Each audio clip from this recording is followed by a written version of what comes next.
is mine and constructed, which is, I don't know. Going into the RPTQ, I am going to have to come down with just like a definitive cheat sheet where I can look at it, which is legal. You can look at any kind of cheat sheet after the game is over to see what it is that I need to do as far as mulliganing goes. This one's kind of a sketchy one, but I have also been known for keeping sketchy hands, so I'm going to keep it. The reason being, this is a pretty strong creature. I've got early removal, I've got late removal, so I would rather keep something that is middling than risk, oh man, really, than risk getting something that's absolutely awful and mulliganing myself into oblivion. So that's why I tend to keep those hands. If that's wrong, if I should be gambling more, you guys let me know. Okay, Smoke Teller. Not too big of a deal, I can just Bell Strike that. Oh good, I got my other land. And I usually wouldn't be excited to see another land in a hand like this.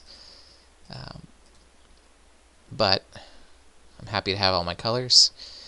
Now this thing doesn't do a whole lot of anything other than peek at my non-existent morphs. And if he really wants to spend 6 mana later in the game to get a bear, then I will be okay with that. Another land is not what I was hoping for. I will plop it down there, send it back over to him. At least I get that Kieran next turn. The Smite the Monstrous could sit dead in my hand, but if it does, then the Kieran's probably doing all it needs to. He's got everything over there except for white mana.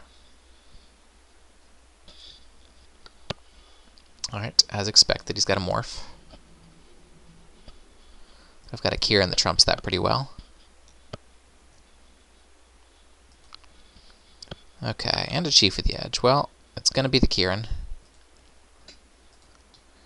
Unfortunately, I can't play the Chief and hold up Smite next turn, so I'm going to have to make a decision there. This is not a Kieran warrior, just Kieran. So he is pretty much just a morph trader offer, which doesn't even do a whole lot for me, because it's not like I need anything in my graveyard with all this land.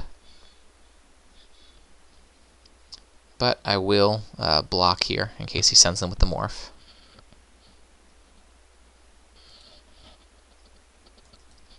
Alright, so he did not send anything in there. I do have Throttle up, which is something efficient that I could do with my mana. So I can hold for Throttle, or I can play Chief of the Edge. First, I'm just going to send in the Kieran, see if anything he does during the combat step changes my mind. Probably not. Alright, I have got him all the way down to 21. What do I do? Well, his next land could be the one that makes this morph huge, so I'm just going to sit back.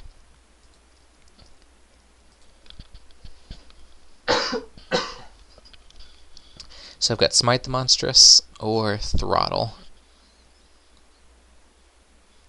Now Throttle is more versatile in that it can kill something small. It can shrink something big to the point where I can block it to kill it, especially with the Kieran. So if possible, I'm going to use the Smite the Monstrous. Even though it's less mana, and it would be a little bit less mana efficient, I think I'd rather keep the Throttle around. I lost a not unimportant game in my pre-TQ because I used a bigger burn spell, so I could use my mana more efficiently than a smaller one, and I ended up not being able to kill a dragon with my burn spell that I had. So I'm trying to value mana efficiency just a little bit less than I have. Okay, well, nothing to do there. Oh, Bitter Revelation, that's pretty good. Okay, so I can Bitter Revelation and Chief of the Edge at the same time. So that's probably what I want to do to fill my hands back up. I don't have so many cards that I am worried about discarding anything. Yeah, so that's what we're going to do. So, Bitter Revelation, one of these. I guess, oh, wait a second. If we're going to do both, then I have to save a white and a black, which means that I have to play a land first. Okay. So, play it like that. And what two cards are best? Well, Wingmate Rock's pretty good, especially when you've got double planes. Battle Priest is also pretty good, and I've got enough land, so I'm just going to take the 2 cards. And the land can sit in my graveyard. Okay. So we'll play it like that. And after this, I can Kieran my way into Wingmate Rock, and after that I can just hold up the throttle and the Smite the Monstrous to whittle my way to victory. Also, a good friend of mine, one Dr. Von Voltman, tells me that I need a catchphrase for this. So if you guys can think of a really cool catchphrase that I can put into these videos, then you can comment down in the comment section, and we'll start the voting.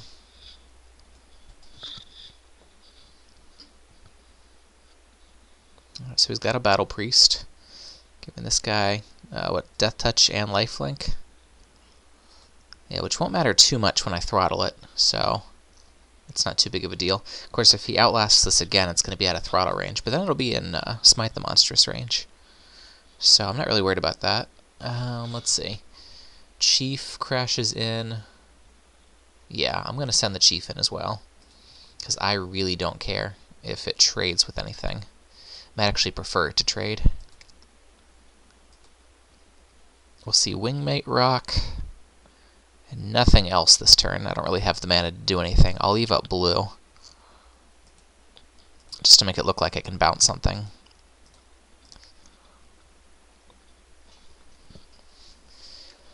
Alright, so from here on out, I'm thrilled to descend in the clowns and sit back on Smite and Throttle.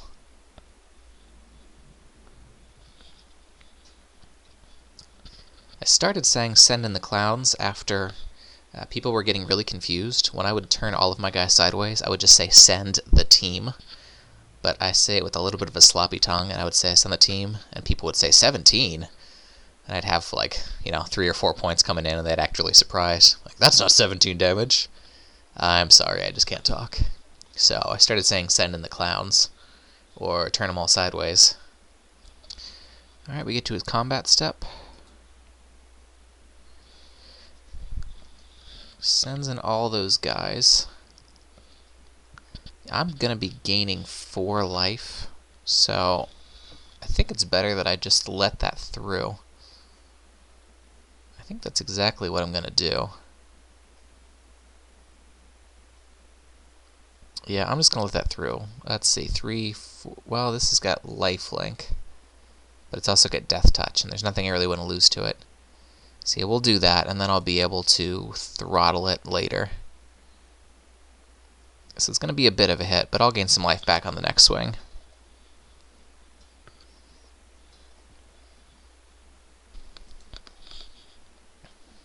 Alright, so we'll see if that morph ends up flipping. No?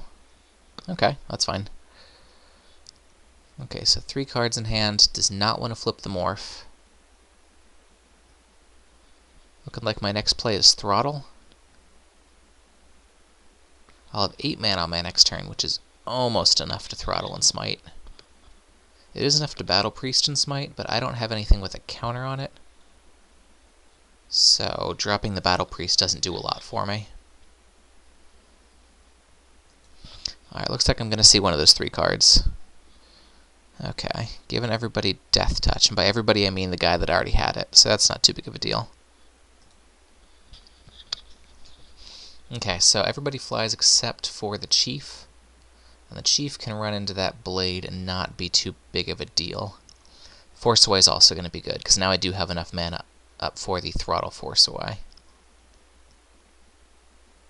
So, do I Force Away the Nightblade to get more through? Probably not. That seems irresponsible.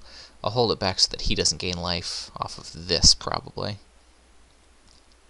So I'm going to throttle this now just so he has less cards in hand.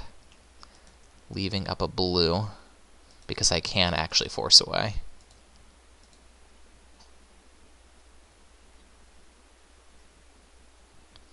Alright, so any tricks to punish me for doing this out of turn? Okay, so nothing to punish me there. So we'll send everybody in there and see if he wants to block the 3-2, and if he does, I am absolutely fine by that. Get myself back up to 14. So he can't do too much to me on the crackback here. He's got 2, 3, 4, 5, 6, 7 showing. And if he flips this to be anything too awful, I can just force away. I don't have anything that makes this ferocious, unfortunately. Okay, so he does want to block, which I do not mind. If he has some sort of combat trick to make it kill my chief, I might end up using the force away. The prerogative is on him. Alright, he's tapping some mana. Jeskai Charm. What's he choosing? Can't see anything highlighted. Okay. Creatures you get. Okay. So this is where I get to force away.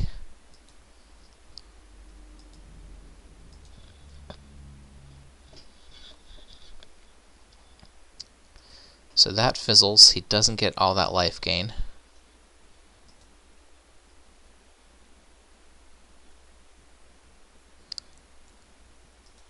Alright, that looks like it's about it.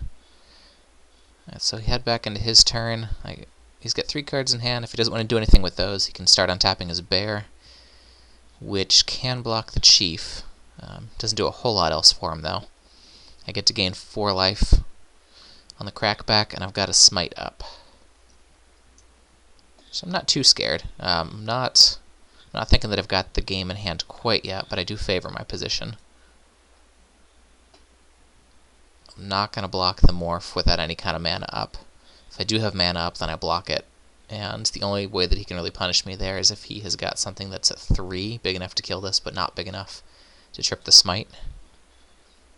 But it seems like my life total is high enough to where you can just let that bluff go through, because you gain a life back off this. So he can keep hitting me for 5, and I can keep gaining 4 and be happy.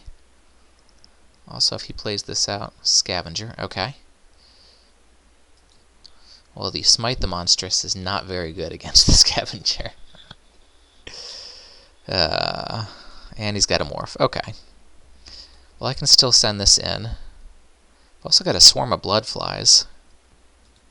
So I can't have my cake and eat it too. I either have to play the swarm of Bloodflies to try to get the double pump off of the chief getting chumped by one of his guys, or I can hold up the smite.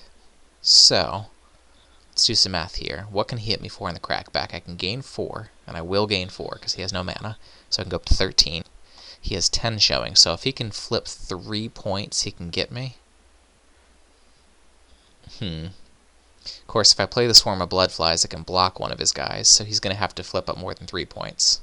So I think that's actually what I'm going to do. I am going to put the Swarm of Bloodflies out, like that.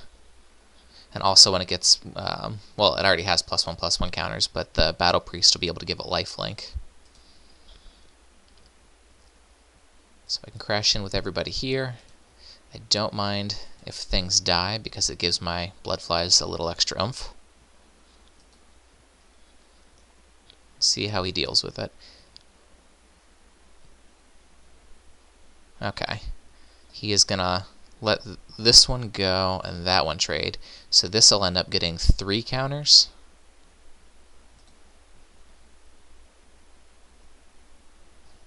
Place my counters on the stack. It doesn't particularly matter which way they go.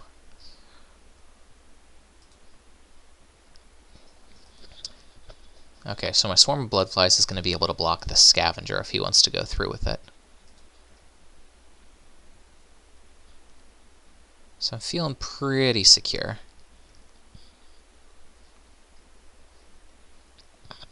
Especially next turn being able to lifelink my way through.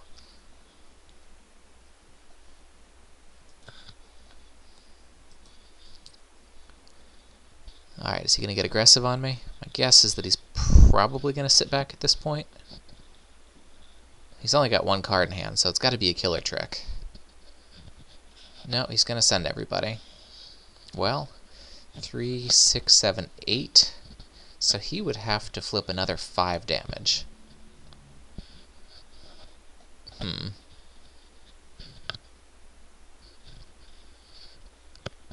Well, he can have any different kind of pump spell. But if he does, I can still kill him with these birds. So I am going to block. I'm going to, let's see. I think I'll just block the flyer and do it like that. One of the reasons I don't like this format is that usually I like to be able to think, like, what are the possible cards of the format, what could they be holding, and all these sorts of things. But when you play one of the decks that has all of the colors, it's too much to try to think of, like, what's every single morph, what's every single instant, what's every single whatever. And my brain breaks, and so at a certain point I just kind of gut feeling say, like, well, does this feel like he's bluffing or not? Okay, so he ends up scooping. So there we go. We are moving to the finals. And the finals, of course, is where I've seemingly been cursed over the last couple of videos. And by the last couple of videos, I mean everything that I've ever put up online under this site. I've been having an amazing run in Paper Magic. And I think I already said that this video. And a terrible one here. So I don't quite know what accounts for that. I think that my play is actually better in person. And I also wonder if everybody that plays on Modo might be better than your average player in person. Although the shop that I play at is a pretty high-level shop. We've got 2 other guys that are also qualified for the RPTQ, and just a whole host of guys that you know that you could very easily lose to anytime that you play them. So I don't think that it can just be attributed to play level. Maybe it's something about being online. But anyway, I'm going to go stretch my legs for